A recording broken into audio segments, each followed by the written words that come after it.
Hello everyone. Welcome back to Mortem Files. Today we're diving deep into another chilling case study. So stay with me as we uncover the truth. As I try to understand and compile all the details I found about a heartbreaking case, before talking about it, I just want to say that I do not mean any disrespect to the people connected to this case.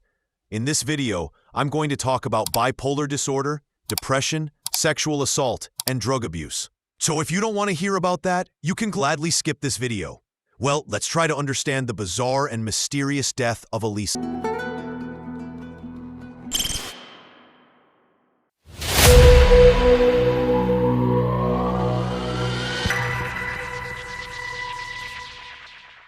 Elisa Lam was a 21-year-old Canadian student studying at the University of British Columbia. Her parents owned a Chinese restaurant in Canada, and she also had a sister. On the outside, Elisa was a very, very cheerful person. She had no filter, and she liked to post on social media, just like many of us. Elisa didn't use Instagram or Facebook. She used Tumblr, where she posted everything about herself. Her account name was Nouvelle Nouveau. Tumblr was not like social media for her. It was a diary. Whether she was happy or not, having a coffee or not, she would write about everything and post it there. Some of you may think Elisa wanted attention, which is why she posted everything on social media. But that was something very, very different about her. She was an artistic person, a very good writer, and she wanted to be heard, but she wasn't really seeking attention. There's a difference, and I hope you understand.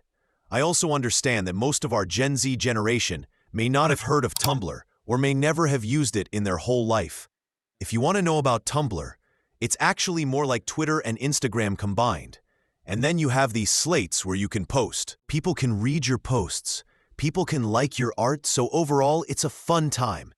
In fact, in the past, a few true crime cases were actually solved on Tumblr.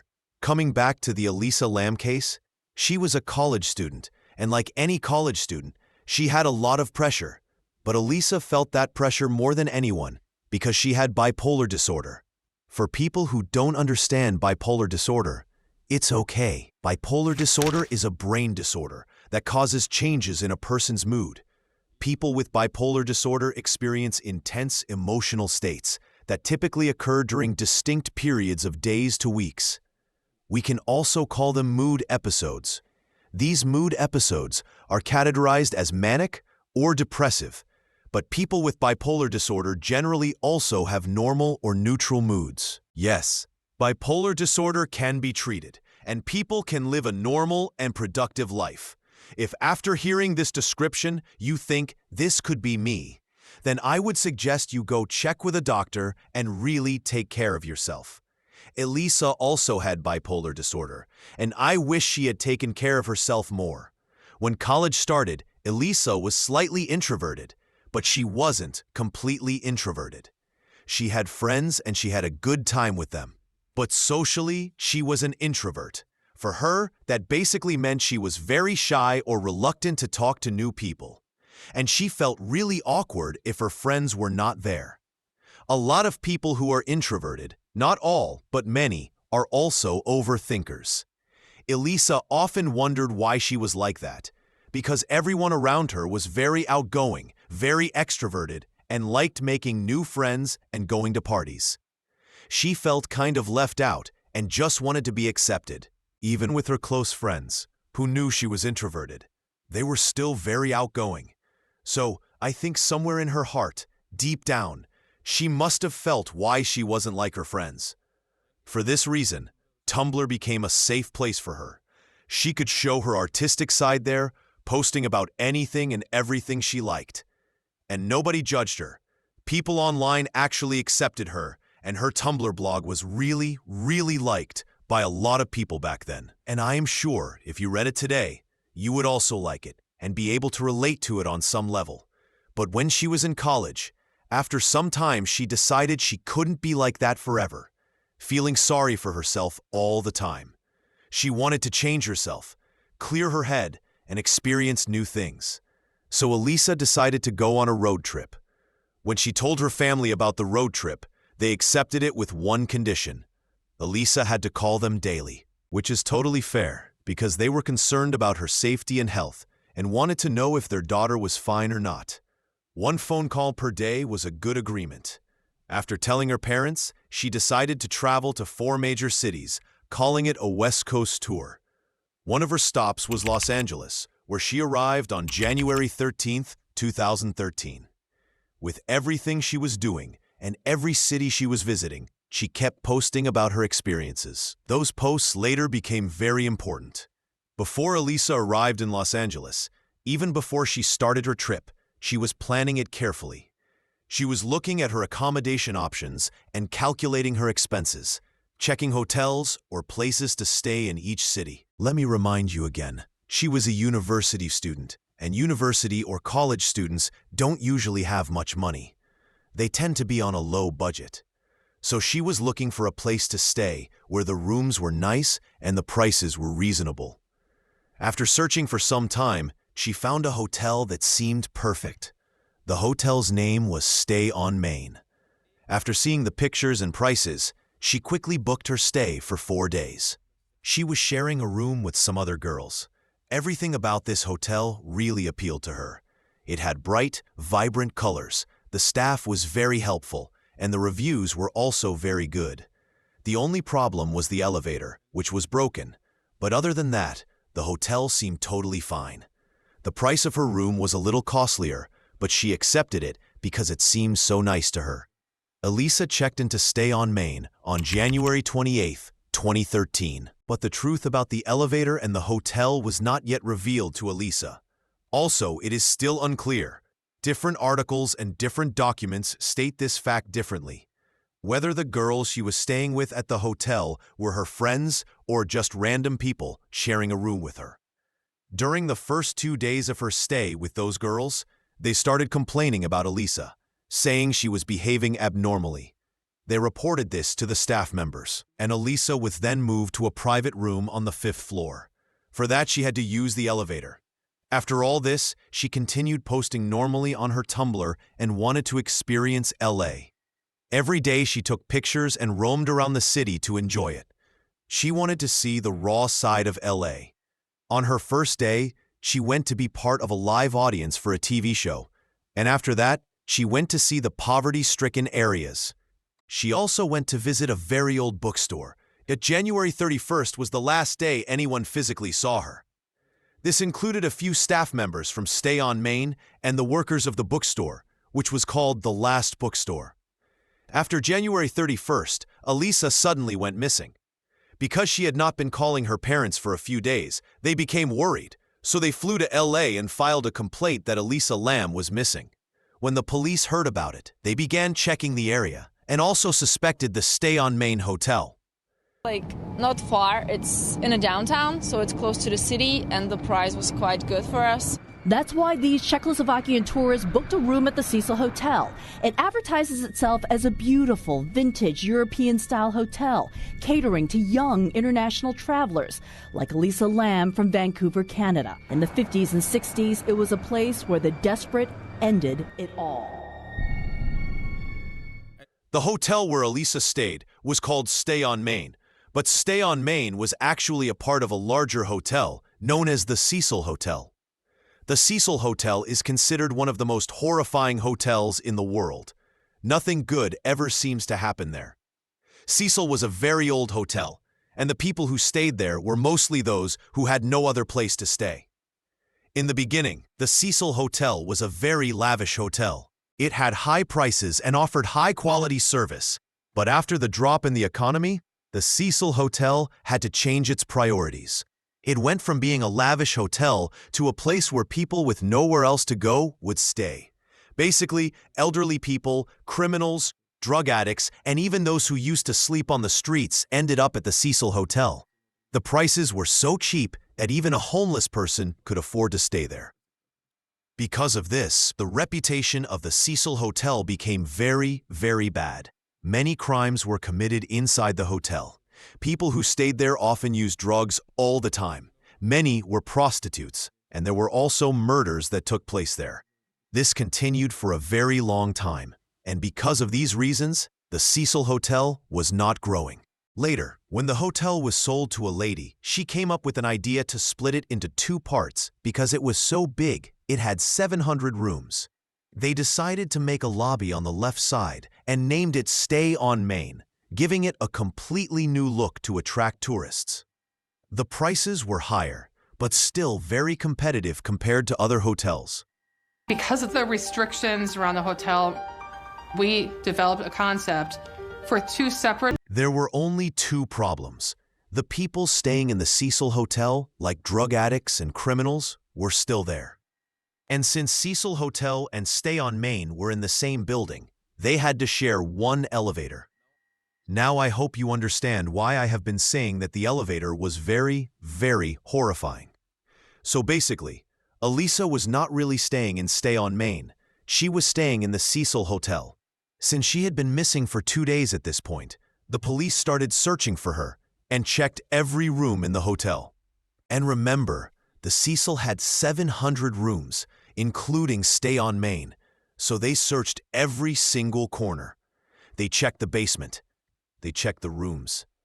The Los Angeles Police Department dogs first went to Elisa's room to get her scent, so they could search the whole area. But after searching the entire hotel, she was still not found. You can imagine how difficult it must have been to search 700 rooms and still not find anything or even a clue to tell them where Elisa Lam was. At that point, the manager of the hotel grew worried, thinking maybe someone had given her drugs and then dumped her in a dumpster. The Cecil Hotel was located in an area called Skid Row. It was a place for people who had nowhere else to go. Skid Row was home to criminals, homeless people, and those involved in drug deals. There were no proper homes in Skid Row. It was basically the slum area of LA. So anyone staying in this crime-filled area would inevitably have interactions with the people of Skid Row, basically criminals and those living near the hotel. After searching for days and nights, the police found nothing. Not even a single clue to show whether she was dead, alive, or just hiding so she could not be found. At this point, police started going through her Tumblr, but there wasn't a single post after January 31st. The LAPD was desperate to find any information about Elisa, so they released something mysterious to the public that completely changed the course of this case: a 4-minute footage of Elisa in the Cecil Hotel's elevator. Because of this elevator footage, the case gained worldwide attention. The video looked very strange, and people on the internet, along with self-proclaimed detectives, all tried to solve the mystery. Before we look at the footage, it's important to note that many people believe the video was tampered with. The timestamp in the video is not shown properly. The video is slowed down to about 30%, which you can tell from Elisa's movements. And there are also some cuts in the footage, which may have been done by the hotel staff or LAPD before releasing it. Here you can see that the time code is missing. After she came in, Elisa pressed a button. She pressed 4, as you can tell from the change in color of the button. As we know, if we are on the first floor and press the first floor button, the color doesn't change. But here Elisa pressed all 5 buttons, and the color changed in 4 of them. At first, she stood back, and up to this point everything looked normal. But then things started to become very strange. After pressing the buttons, Elisa moved to the corner. Normally, a person would stand in the center of the elevator after pressing the button, so this suggested she was afraid of something. She then stepped out slightly and looked left and right, as if someone was going to catch her. Again, she went back and stood in the corner, as though she was very afraid of something. Her body language didn't exactly show fear, but it seemed like she was trying to hide from something. We just don't know what.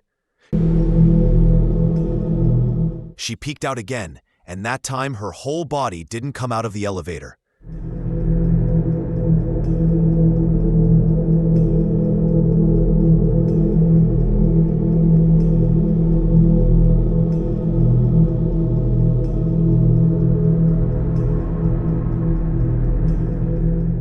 See these kinds of movements? Okay, she placed her feet in a square pattern and then moved in a square, And because of these movements, people began to think black magic was involved in this case. Normally, no one would take such steps or move like that, right?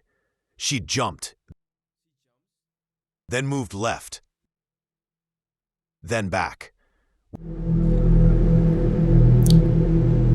With her movements, she almost made the shape of a D, if you notice. After this, we only see part of her body, and people believe she was talking to someone on the left side. As the video ends, she moves toward the left.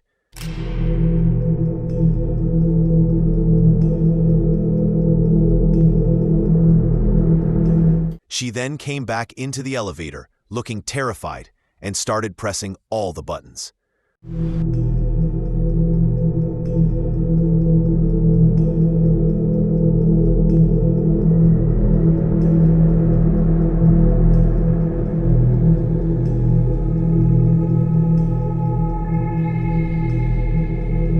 We are almost around 2 minutes into the video at this point, and here the footage does not appear cut or tampered with. But people's concern was, why was the elevator door not closing? Normally, elevator doors work with the help of sensors. If someone's body is in front of the sensors, the doors won't close. As you can see, Elisa was going in and out of the elevator many times. But when she was fully inside or fully outside for long periods, the doors still didn't close. By that point, they should have closed. There are basically two theories about this, which I'll tell you later. A lot of people think there was someone outside the elevator holding the button, and that's why the door wasn't closing.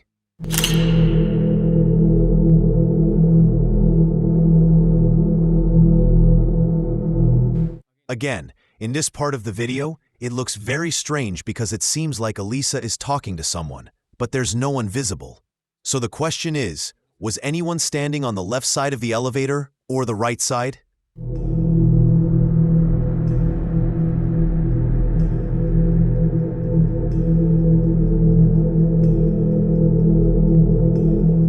To be honest, this part of the video looks very horrifying to me, and I don't really know what to say.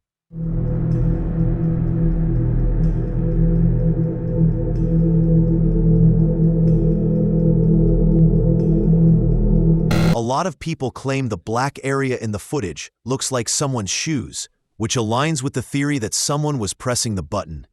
So let me ask you, do you think someone was pressing the button? And if so, was the person standing on the left side or the right side? After this, there is nothing in the video for 1 minute and 30 seconds. Then, suddenly, at 3 minutes 20 seconds, the elevator door finally closes.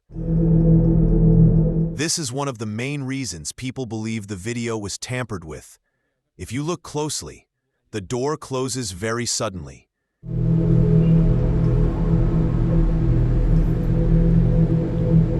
Many people also believe the LAPD released this video out of desperation because they wanted common people to share what they thought or to help investigate the case. According to people and conspiracy theorists, the police said that everyone involved were trolls, and even those who reached out to the police about this case were also trolls.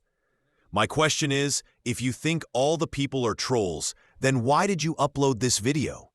And if you think we will not get any help from the internet, then what was the point of uploading it? While the investigation of this video was going on, something else happened in the Cecil Hotel. On February 19, 2013, a couple staying in the hotel complained about their tap water, saying it smelled bad and tasted strange. After some time, their tap water even turned black. The hotel manager then asked a worker to go to the rooftop and check the water tank. The worker went up the stairs, opened the door, switched off the rooftop alarm, and climbed the water tank. When he opened the lid, he found the body of Elisa Lam. After being missing for 9 days, Elisa Lam was finally found on the rooftop of the Cecil Hotel, inside a water tank, completely naked. She had been in the tank for 9 days. As she removed her clothes, one clothing item was blocking the tank pipe, which caused the water pressure to be very low. Now, Both the discovery of Elisa's body and the footage released by the LAPD created a huge mystery on the internet. Those who were following this case or investigating it online wondered how such a devastating thing could happen to such a sweet girl. They could not believe what they saw on the news, and even the police did not want to give the reason for her death. Because in truth, both the LAPD and the people investigating online were trying to solve the case. The coroner's office ultimately has the final say of what is really going on with that individual. They have a story, and in the end, we want to be able to provide that closure to that story. And in the case of Elisa Lam, after the autopsy, we really didn't know if it was foul play, suicide, or accidental death. So we had to wait a number of weeks for all the tests to come in. And the first thing that came to people's minds was she being drugged? As we saw in the video, she was trying to hide herself in the elevator, so people think she was hiding from someone. She also mentioned on her Tumblr that she wanted to meet new people, so we can assume that maybe she met someone in LA or Skid Row, got into a fight with someone, and they followed her to the hotel and maybe killed her. Drugs in Skid Row were mentioned repeatedly because her hand gestures were very unusual. So people thought that because drugs were easily accessible in Skid Row, maybe she was drugged and did this to herself. On the other side of the investigation was the theory that this was natural. People thought all the things happening to Elisa were due to some darkness. The Cecil Hotel was famous for many suicides and deaths, so this was the work of some dark energy there. Nobody knew what was happening, and nobody could figure it out. And this became a very, very big mystery because of the CCTV footage.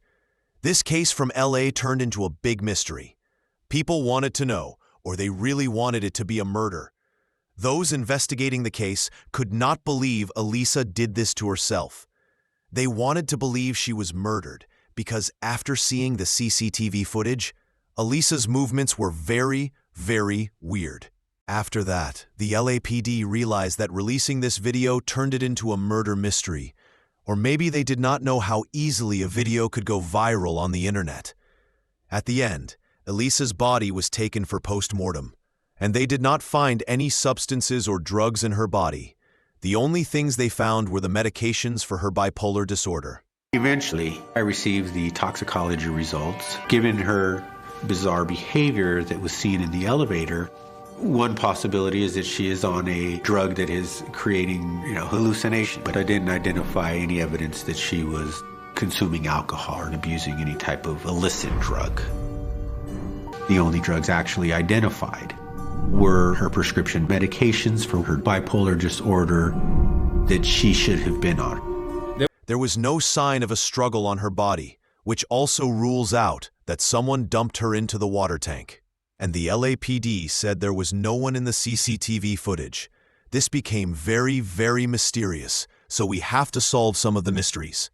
Let's figure out why the elevator door was open for 4 minutes in the footage. We have seen that Elisa Lam opened the elevator door, and afterward the door did not shut. People on the internet believe 2 reasons. The first is the dark energy in the Cecil Hotel, which did not let the elevator door shut. And many people believe this. The second is that someone chasing Elisa Lam held the elevator button so the door would not close. In the CCTV footage, Elisa peeks out and looks left and right as if checking for someone. We also discussed the foot or dark spot in the footage that seems like a person outside the elevator. This mystery was solved by a YouTuber. The CCTV shows Elisa pressing all the elevator buttons, including a button called Elevator Hold.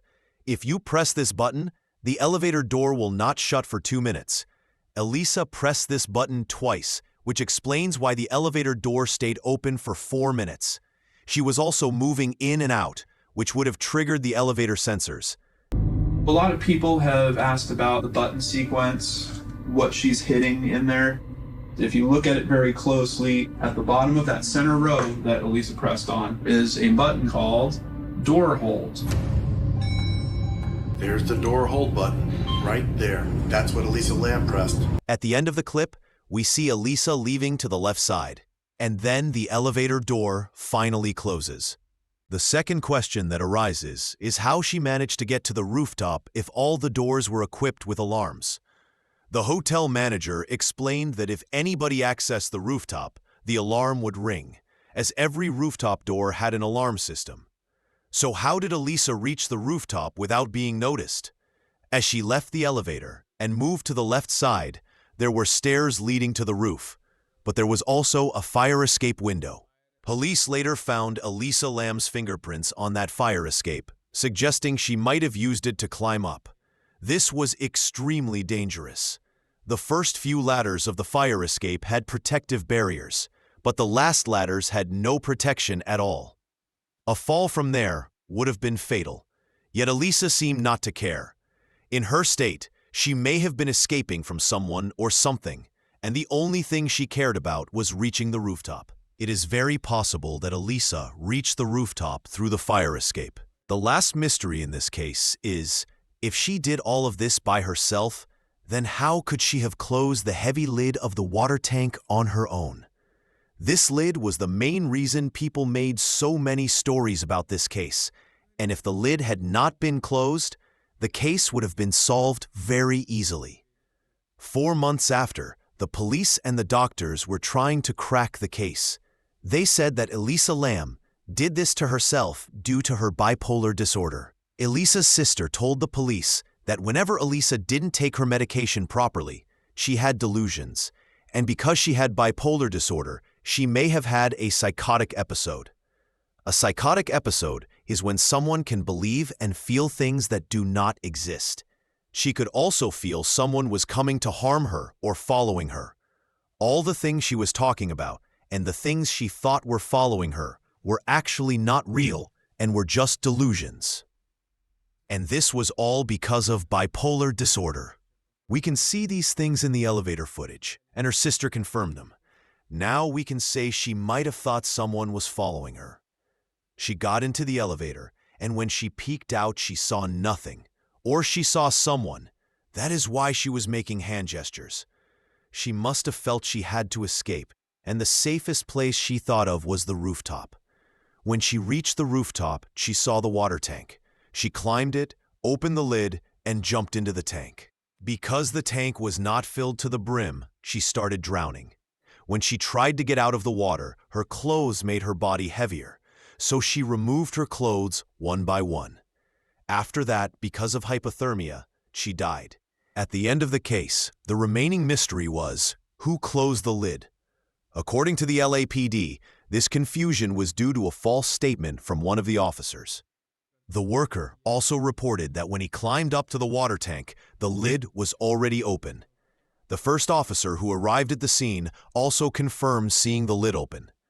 The worker was so frightened that he didn't touch anything, especially because the case had already gained massive attention in such a short time.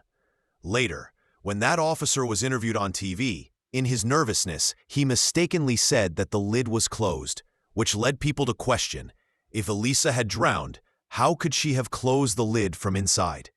However, the statements of both the worker and the officer are also verified by the very first helicopter footage. The initial aerial shots of the Cecil Hotel, taken right after Elisa Lam's body was found, clearly showed that the lid was already open. At the end, Elisa Lam was a beautiful soul. She was funny, caring, and goofy. She was aware of her bipolar disorder. She accepted it, and she wanted to overcome depression and explore the world. Even today, people read her Tumblr posts and find comfort in them.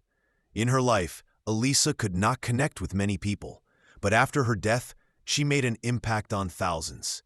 Stay safe, stay kind, and keep your eyes open and your secrets closer. I'll be back soon. Goodbye.